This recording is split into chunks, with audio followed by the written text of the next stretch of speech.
First class first engineer आहे आमचा वीरेन. शिवाय 2 वर्ष अमेरिकेत होता. अरे वा.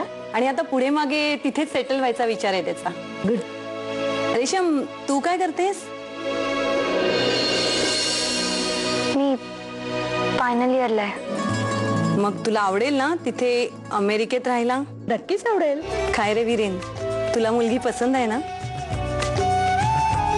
हो, मला मुलगी पसंत आहे. मुलीला मुलगा पसंत आहे ना? काय ग रेशम?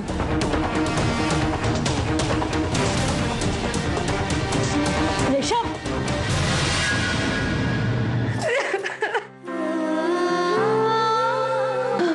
रेशम, काय झालं बाळा? रेशम, रेशम काय झालं मला सांग बरं.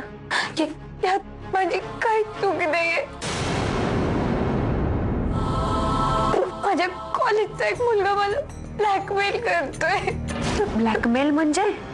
मागच्या वेळेला मी माझ्या काही मित्रमैत्रिणींबरोबर पिकनिकला गेले होते. तिकडे त्यांनी माझ्या कोल्ड्रिंक मध्ये कुठली तरी गोळी मिसळली. माझे फोटोज घेतले आणि आता तो मला सांगतोय की माझे ते फोटोज तू सगळ्यांना दाखवे. बाई, तू एक काम कर, तू त्या मुलाला माझ्याकडून नकार दे. कसंही कर, काही कर, पण प्लीज वहिनी, पण त्याला बस नकार दे आणि हे लग्न थांबव प्लीज वहिनी.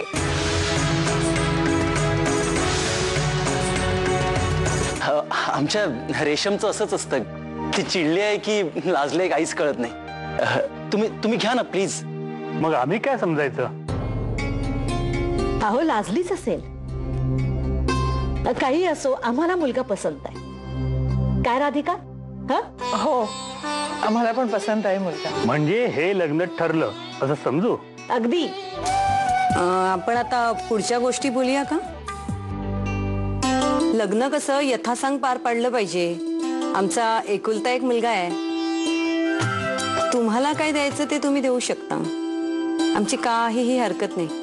अहो आता 40-50 तोळे सोनं गरीबा घरची लोकही मुलीला देतात. आता सांगा,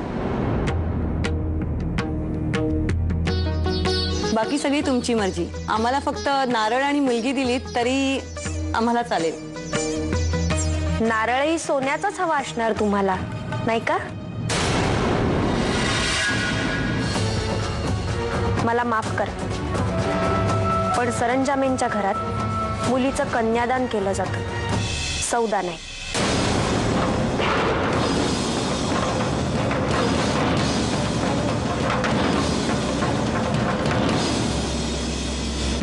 हे बघा, ऐकून घ्या एकदा आम्ही काय सांगतोय. तर तुम्ही तिच्याकडे लक्ष देऊ नका ना. तुमच्या मामाने सुचवलं म्हणून आम्ही हे स्थळ पाहायला आलो, नाही तर आतापर्यंत 100 स्थळं आली होती आमच्या वीरेनला. मग हा 101वा नकार समजा हवं तर. चल रे, आणखी अपमान करून घ्यायचा नाहीये मला इथे. हे बघा, तुम्ही ऐकून घ्या. ऐका, काय केलंस तू? हे सगळं तुला कळतंय काय केलंस? रेशमचं लग्न ठरता ठरता मोडलंय तुझ्यामुळे. पण आता ही लोक 50 तोळे सोनं मागतायत. उद्या लग्न झाल्यावर सुद्धा त्यांच्या मागण्या चालूच राहिल्या असत्या तर?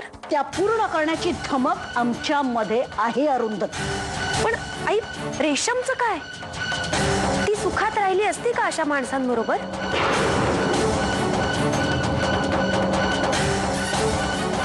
सतत मागण्यांसाठी मानसिक छळ करत राहिले असते तिचा हे लोक. हे बघ अरुंधती, तू ना एक्झॅक्टली मामा, मला असं वाटतं अरुंधती जे बोलतेय ना ते अगदी बरोबर आहे.